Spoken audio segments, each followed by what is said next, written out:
In today's Leeds news, 49ers transfer plans, Batshuayi link won't go away, Dallas has a future at Leeds, and Max Dean sell-on clause.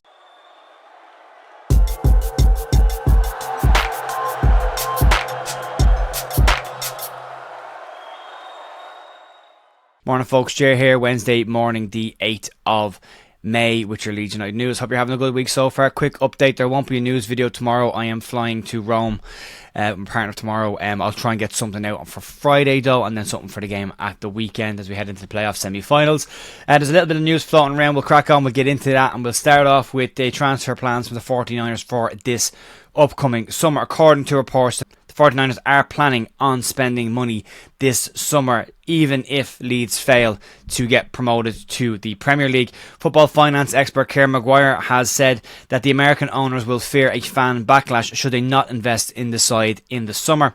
Leeds financials for last year revealed a 190 million outstanding transfer payments that are due over the next 4 years, one being last season. 73.6 million of that amount of money was due to be paid within the last 12 months, and is assumed that that money has been paid, leaving 116 million in outstanding transfer payments, and it should be classified that's outstanding transfer payments which are over the length of the players they sign into contracts, and it's not necessarily viewed as debt.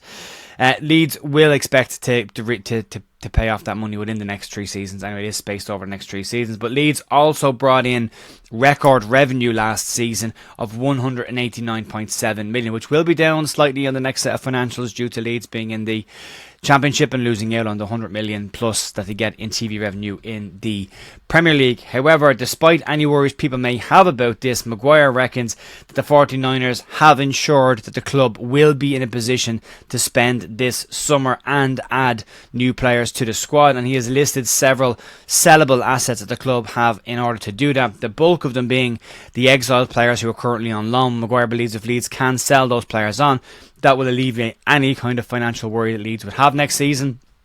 Obviously, there's the possibility if Leeds don't go up of selling Crescencio Somerville because of the money Leeds have in the club. They're not in a fire sale situation, so can still dictate fees. And if clubs want Somerville and Gnonto, it's expect that Leeds will look for 45 million for Somerville or close to that, and 30 million for Gnonto or close to that. And if they can get that 75 million goes an awful long way to putting a very healthy transfer kit together should Leeds remain in the Championship, but let's hope that they don't.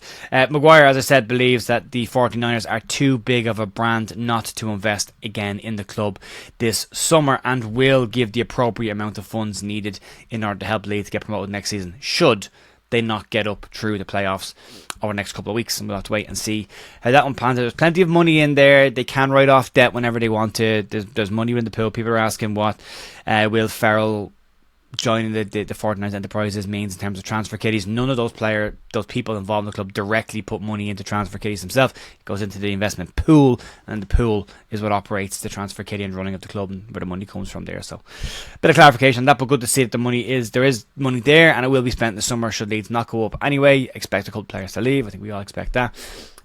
But there is a bit of a rebuild needed at Leeds regardless. We've talked about that already, but we'll talk about that more when we get to the off-season. Moving on, let's talk about potential incomings. And every time this part of the year rolls around, the same names tend to get dug up by the same sources and same usually unreliable news outlets. But the Michy Batshuayi link isn't going away anytime soon, and more reports from multiple outlets keep coming up. There were reports over the last 2 weeks that Leeds had actually met with the player to have a discussion about the potential of signing for the club, and now reports coming out of Turkey, fresh reports coming out of Turkey I should say, are now saying that Leeds are very interested in tying the player down once the Turkish season finishes.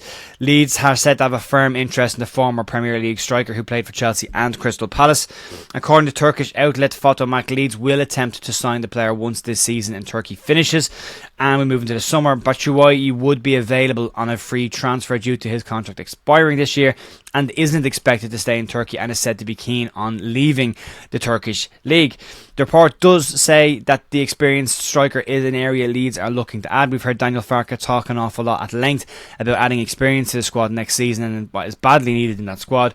And they see Batshuayi as one of maybe a potential few players that could fill that gap. They are looking at other strikers. It's not just the only name, but that's the one that just keeps popping up and won't seem to go away at the moment. The report doesn't, however, state what situation the player is in terms of, is he interested in joining Leeds? Is he looking at moving, and is he positive towards any kind of a move towards Leeds? None of that is mentioned in the report. It's very much a Leeds interest in the player. There's been multiple sources over multiple weeks that I keep bringing this one up. It's not going away. I still don't think it's a deal that Leeds would do. I think Leeds would look at a more pragmatic approach to that position. Batshuayi would probably be a very good striker in the Championship, had decent seasons in the Premier League with Crystal Palace and with Chelsea, but nothing spectacular. But we'll see with that one. Anyway, moving on to players that are at Leeds and may have a long-term future at the club. And Stuart Dallas's future has been up in the air over the last couple of weeks after announcing his retirement, and the club saying they would look after him. Now, Leeds United CEO Angus Kinnear has given an update on Stuart Dallas' situation at Leeds United. Speaking at the monthly Supporters Advisory Board meeting for April, Kinnear said that the club expects to offer Stuart Dallas a role within the club. Kinnear, indirectly quoted in this, has said Stuart is extremely thankful for all the support that he's received, and the club are looking at ways to keep him involved. There has been rumours of a coaching role or an academy role for Dallas, but they are all just rumours at the moment. Assuming he has been either taking his coaching badges or is going through the process of taking his coaching badges, you would love to see that. A man who has played with some really good coaches over his career and could maybe, if he's learned from those coaches, could add that back to the next generation of players, which would be great to see. But the club do expect to offer him a role in the club moving forward, which is great to see for Stuart Dallas. And then moving on to the final story of today, and this one relates to former Leeds United under-21 striker Max Dean. He has been in excellent form for Milton Keynes Dons this season and has been labelled as one of the key reasons why they made the playoffs in League 2 this campaign. The playoffs that are not going too well for MK Dons at the moment, having lost 3-0 in their first leg. But Dean's season and his value have been going from strength to strength. The player has scored 18 goals and had 5 assists in 33 appearances for a 20-year-old. Is not a bad return at that division. As interest is growing in the player, and news now state that Leeds have a hefty sell-on clause added to the deal when they sold the player to MK Dons 18 months ago. Leeds have added a 50% sell-on clause to the deal, which could see Leeds recoup some decent amount of money should the player's value continue to rise. If the Dons don't get promoted through the playoffs, it is expected that Dean could actually be sold, and Leeds could find themselves pocketing 50% of whatever that transfer fee ends up being. But it would be nice to see Leeds getting some money in for a player that they've sold on for once. But though, he's had a really good season for them, as Lewis Bate there, MK Dons as well. Disappointing with their first leg result, but there is a lot of interest. 20 years of age, 18 goals, 5 assists in what is pretty much a first full season at the MK Dons. Moved 18 months ago to them, and is doing really well, getting going from strength to strength. It's great to see some of the former Legion of young players making their way back up the division. We saw it with Liam Kitching being a standout centre back for Coventry this season. They've been released by Leeds a couple of years ago. So, and obviously Leif Davis at Ipswich and blah blah blah. There's plenty of find their way back up the table that Leeds did sign and released, which is a shame. But it's great to see Leeds have got some sell-on clauses at least in a couple of those deals that they did. Massive thanks as always, folks, for supporting the channel. I'll be back on Friday with something for the channel. Nothing tomorrow as I'm travelling, but enjoy the remainder of the week, and I'll see you on Friday for some form of a preview and some news before we head into the weekend's game against Norwich, and fingers crossed Leeds can get a positive result away from home in the first leg and bring it back to Elland Road. Enjoy the rest of your day. Talk to you Friday.